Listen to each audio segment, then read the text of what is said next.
This video is going to be a film study look at Bruce Irvin and the somewhat surprising impact that he had immediately in his first action for the Detroit Lions. 36 years old, outside linebacker, long career with the Seattle Seahawks, and then moved around the league.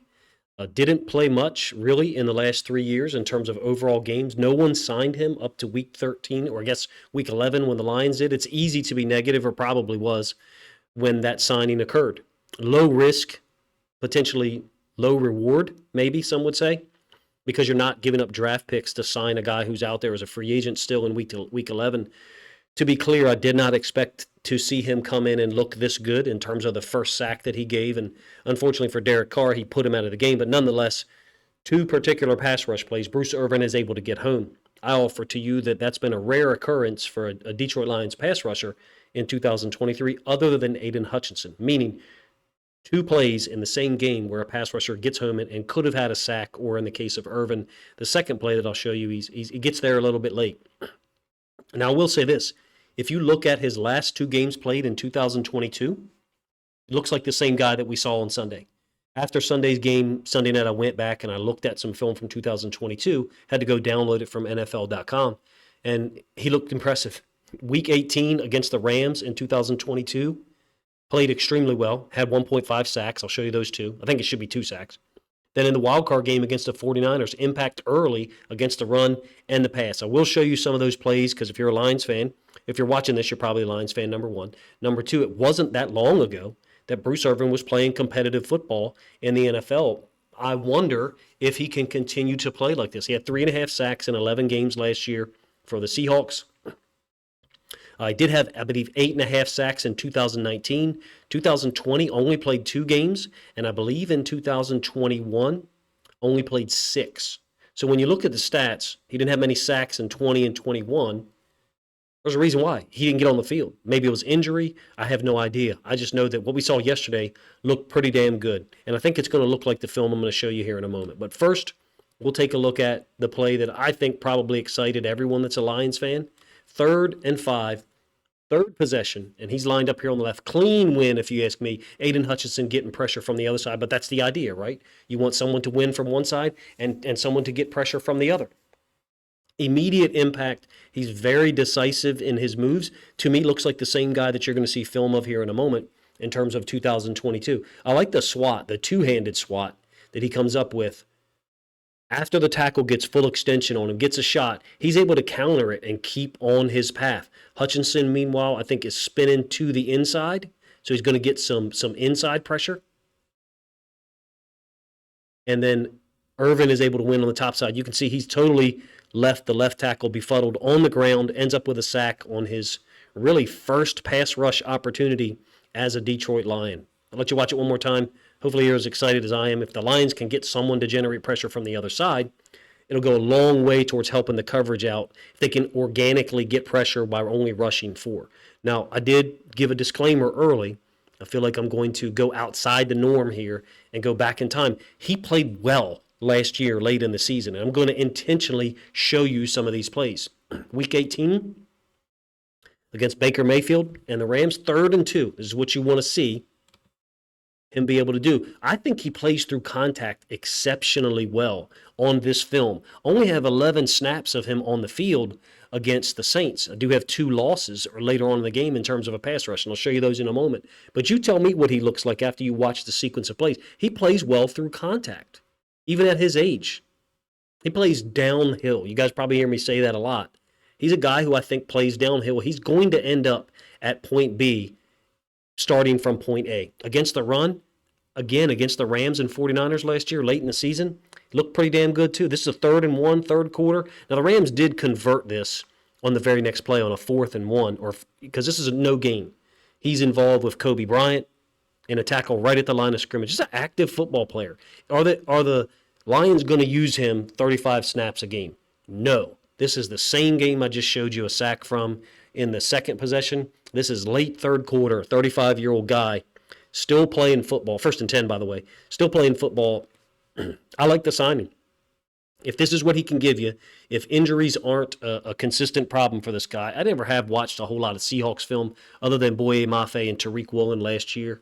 So I don't know if he missed so much time in 2020 and 2021 because of injuries, or if it was because he just wasn't on the team. I have no idea. Wild card game, third possession, 2nd and 9. Lined up on the right. Another reason why I think this is a smart signing, Aiden Hutchinson typically lines up on the left, and he's typically a guy who lines up on the right. To me, he reminds me of a well-trained 3-4 outside linebacker. He's taking his rush. This is a 2nd and 9. He sees, this is intentional, guys. This is not McCaffrey chipping him. This is McCaffrey trying to release, and Irvin chipping him intentionally to prevent him from getting out of. It's a physical damn football player, man. When you watch the film of him, if you're like, Coach is really excited about someone who's only played 11 snaps, because the film of him from last year is damn exciting. You get one more look at this play from the end zone angle. We'll get to the film from week 13 in a moment, but I was surprised at how good the film looked from late 2022 and the fact that no one had picked him up, or at least given him a low-risk opportunity. Last one I'll show you from 2022. If I've wasted your time, feel free to dislike the video or tell me in the comments section. He's a disruptive player. I would like to see him get 15, 18, 20 snaps a game strategically right now for this Lions team to see if he could continue this type of impact. Early on against the Saints, Lions defense was really active. He's not on the field on this play. This is the interception. I'm not correlating him not being on the field to there being no pressure, because this is a 1st and 10, somewhat of a play action look. Perhaps a little bit random interception because it's tipped, but there clearly is no pressure. Fast forward to the 2nd possession, 3rd and 11. Now this pressure is credited to Charles Harris, and I don't know how the NFL.com credited. I think this pressure is all Aiden Hutchinson. Additionally, you have Jack Campbell lined up at outside linebacker. So again, Bruce Irvin is not on the field. 2nd possession, 3rd and 11. Incomplete pass to A.T. Perry. It's a great break on the ball by Cam Sutton. He's had a really good year, other than not playing really well against the Packers. To me, the pressure here is Aiden Hutchinson with some late contact by Charles Harris after the ball is thrown.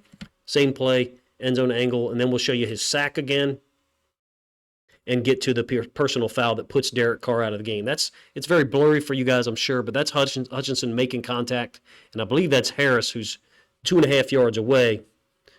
The statistical pressure was attributed to Charles Harris, and I'm not sure why. This is the 3rd and 5 again. Am I saying that there was no pressure on the first possession because he wasn't on the field, and the pressure was created by Aiden Hutchinson on the second, third down on the 2nd possession? No, I am saying that that's what happened. Aiden Hutchinson created a pressure on the 3rd down on the 2nd possession, and then Hutchinson and Irvin created the pressure. I mean, this is the formula you want. I don't care what the guy's name is. Bruce Irvin, I hope it's James Houston IV eventually, because he's one of my favorite players. Who cares who the other guy is over there, as long as it's someone who can get the job done?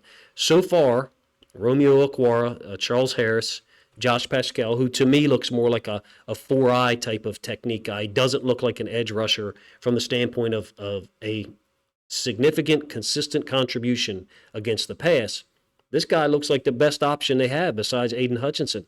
I don't know what you think. Feel free to let me know in the comment section if there's right now a better player who's active and on the roster that's healthy than what this guy showed on Sunday. All right, moving forward in the game. This is 4th quarter. And this is the same play from the end zone angle. My apologies. So you can see the path that he takes. I like that. You get a little bit better view of the swat by his right hand right here. After the tackle gets extension on him able to swat, and then he's got some bursts to be able to get upfield. Yeah, Hutchinson impacts the play from the standpoint of Carr has to move out of the pocket, but that's what you want. You want 2 guys involved in that. This is early 4th quarter, sacked by Romeo Okwara. Credit to Aaron Glenn that he's utilizing this type of stunt. It's basic. It's simple. Everybody uses it. But I feel like at times this year they've been entirely predictable. Pascal is lined up here. He's going to drop out. Okwara is going to stem inside and eventually win. And you're going to bring Brian Branch as a blitzer off the edge. I like it. I'm glad that there is a little bit of creativity here. It ends up working on second effort by Okwara because Carr isn't sure where to go with the football. End zone angle, same play, so you can see it. This is about 11 minutes and 30 seconds left on a 2nd and 9, 2nd and 10. Unfortunately, the very next play is when Irvin spikes Carr into the ground. I personally don't think it's a spike, but the NFL refers to it in that manner, that you can't spike the quarterback and finish him off. Kind of interesting and crazy that Hutchinson doesn't get a sack on a day when two other players do. 3rd and 17, very next play after the one I just showed you. Irvin, of course, down. I like his stance. Low. He's got that race car stance. A little bit different from the other guys, you can see, even different than Hutchinson. Exchange stunt, you wish that he had been able to pull up and not finish by driving Carr into the ground. If he was, then you'd be looking at a 4th and 8 here, 4th and 9, where it could have prevented another touchdown. I believe this is the possession where the Saints would go down and score and make it 33-28. You can see the finish is not what the NFL wants. Credit to Carr, man. I think this was his 15th consecutive completed pass in a row. Is it cool that Irvin finished him off like that and put him out of the game? Well, no. I mean, you don't want to see people get hurt. Is it interesting to me to see him win on the outside on his first sack and then win on a stunt here? Yeah, it is.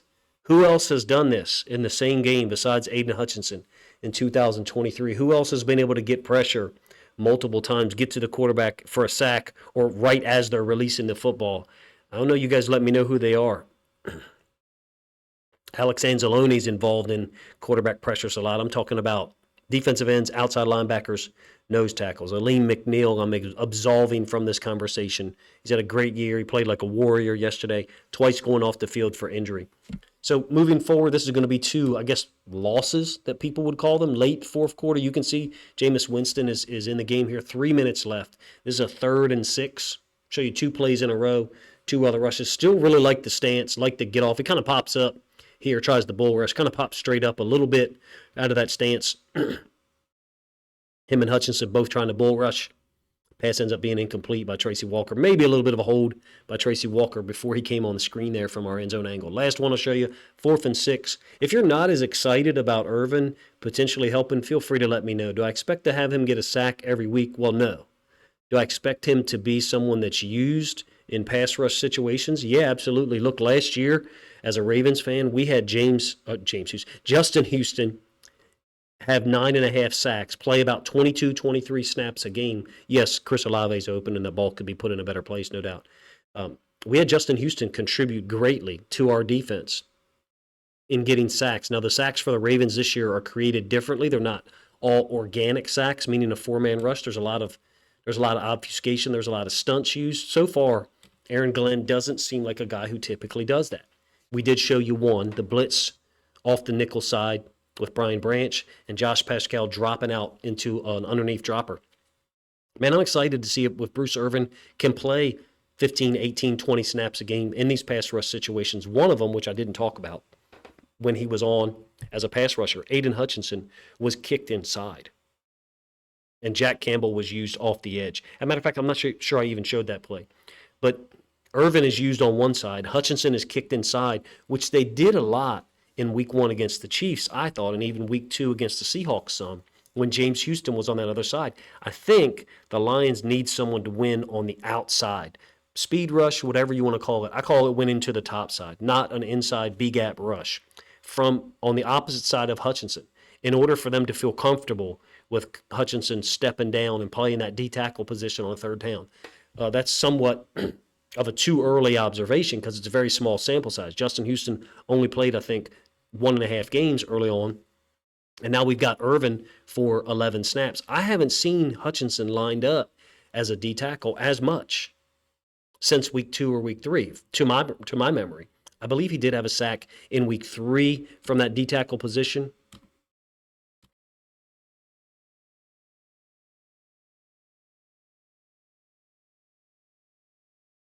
Feel free to let me know if he's been utilized at that D-tackle position more prior to week 13, but that was an observation that stuck out to me that I didn't really, point out in the reaction video. In any case, let me know if you're as excited about Bruce Irvin as a potential impact guy, someone who can maybe not get a sack every game, but get some pressure on the quarterback, help Aiden Hutchinson out, let Aiden Hutchinson clean up some mess that Bruce Irvin created, because at least the way he played in 11 snaps on Sunday, I'm pretty excited. Feel free to let me know what you think in the comment section.